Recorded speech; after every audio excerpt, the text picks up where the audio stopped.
Whakaapa atu ki ngai tuunga whale, whakatalu-talu o loto kolomotua. Api ko waku ho, api ko whale tu loto, e ngalo alua hiako na ilo ai ho tatala whatongia mo hota kāinga. E koe vai ne whaaongona mo wana wanaiki i he sia ko veionga. Ko ikai to iongona, kai whewhe ai ngahi matawai melie, o e vai ko whine maa. Kua hua tamaki pea kona. Whanga e ko alofa ke lotu, kua hou hou. He kua toke lau ai matangi pea tere kaki. Amusia ai ngahi wholau koe o whai kaukaua. Ka koe whawhetai, ko koe atonai te hufanga ki ai. Ko inasi hoku loto whale ai api ko tō he tau kolomotua. He ene o whā mo e tauhi. Lava e tau e onongo fulu mahiwa, ai whakakoloa ki he mo ui a luseane kolikolo mafi taiseni. Ka ihe pongi sāpate taha fitu o siulai, ua awhe uaua, uone tatau mai i se ne Australia. Koe waifi, koe whae fita, koe kui, koe te hina, koe tuofefine, koe mehikitanga, koe tā o kuongo, kai whawheta, ko ia na ne whoaki, ko ia pē ko ne ao whangatuku. Io, koe mo ui ko hiki te niti pē. E lava atu ki ai ai ongo tau ke pē mo ngai kupu o e whamili ki se ne Australia, ke kau whakataha mo e witou, whanau mo e makapuna, e whakamāwa e whakaosi mo e pekia. Ko e mea kotoa e whai pē i se ne Australia, pea mo e lotu whakawhamili, e whai i kolomotua i he pongpong tokonaki tolu noa o siulai. E whai ai a whahekeheka o ene wholau.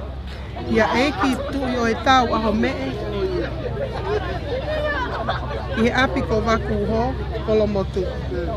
George Kolovula teu, se whana sunia mawhileo ki Australia, Williami Lampeki.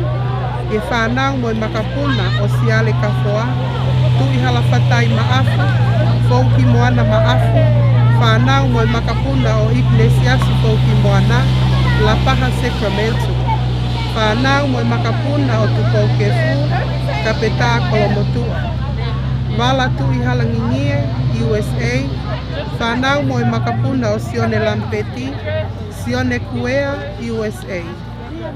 Kia sonatane taukawa, selu vaia mamata, whanau mo i makapuna o Salesi vaia taukawa, whanau mo i makapuna o Ahokawa, whanau mo i makapuna o Moala Losi, malu o Taufa, Mini Finau, Sela Vete, whanau mo i makapuna o William Taungahi Hifo. Whanau a Waipanisi ki kapeta, kia Vaiola Funaki kolomotua, whanau mo i makapuna o Mosese Whakaosmalanga, kia Apitoni Funaki, Sione Tukia, Los Peli Funaki, Hiva Funaki, ki Australia. Whanau mo i makapuna o Semis Funaki, Sione Maleka Mumanu, Whanenu Uholani kolomotua, ki Sione Pese ki Nusila, Uhi kolomotua, whanau mo i makapuna o Sione Kaisa. Luana mo Aiona Pese, whanau mo i makapuna o Sione Tupou, Antelu Kaulave ki Nusila, whanau mo i makapuna o Lesieli Kaulave, Paula hala api-api ki Longolongo, Williami hala api-api ki Nusila, Matayasi hala api-api ki Australia, whanau mo i mokopuna o Ana hala api-api. Sione Sengilala Moala, Moheloa Moala, whanau mo i makapuna o Lingi Moala. Sione Moala, paanga fo o Moala mo i whamili ki kolomotua. Lau maile ki Australia, a kana tu i pulotu ki Nusila, whanau atu pou walu, whai whekau Viliwaka, whanau mo i makapuna sio saia aho lelei kolomotua.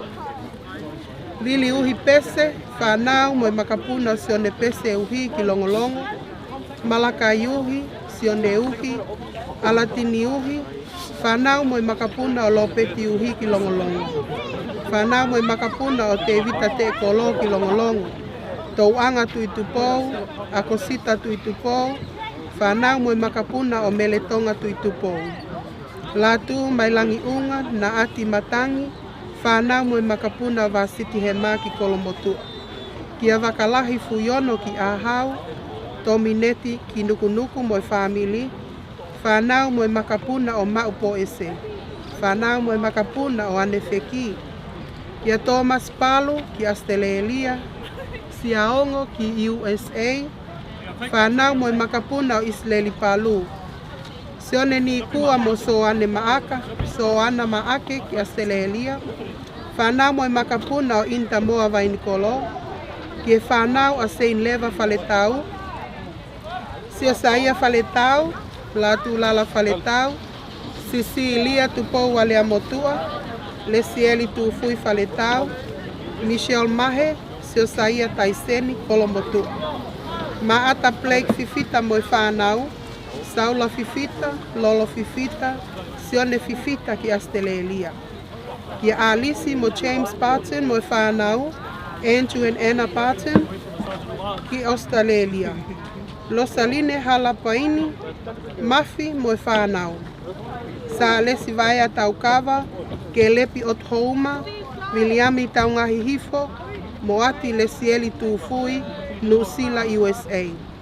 Sione Mosilia Mafi mo whanau, Maata Blake Mao, James Mafi, Seilala, Alice Mafi Jr., Pepehe ke whanau ai pekia, Samuela Taiseni ki Tupai, o kuo whakaapa-apa, ke whakaha atu, kuo tali fie maalie e Luciane Kolikolo Mafi Taiseni, hono ui ma oni oni me he tae hamai, i he pongi pongi ko hono taha fitu o siulai, ua afe woua. Tau whawhe tai peki he eiki, he o kei ma oni oni pea e ne pule. E whai hono a po i he whiawhalaite ko hono wahiva o siulai i he Fairfield Chapel, 8 York Street, Fairfield, New South Wales 2165. Me he taimi o no PM ki he tahawa AM. E whai lewa hono malanga i he pongi pongi toko naki tolu noa o siulai ua awhi uowa i he taimi walu AM ki he hongofulu AM. Ki he feitu tatau pe, pa e whahekeheka e ne folau i he Pine Grove Memorial Park, Kingston Street, Minchinbury. I he taha tolu noa. Folaua Luciane Kolikolo o toka i he nonga mo i whamili, fie maali ai otua. Whakamole mole, te ana okuika ia uatu ai tala, ki e ngahi kulupu e whamili. Mo whakamole mole i angeau, he koe toe pe a whanau. Whakaapa atu, fauki moana mafi, koe tuonga ane, mo e toe ngau ki whanau, e tuate Taiseni, Lavinia Mau, mo Toni Taiseni, Australia. Malo au pito tua o whātu. Thank you.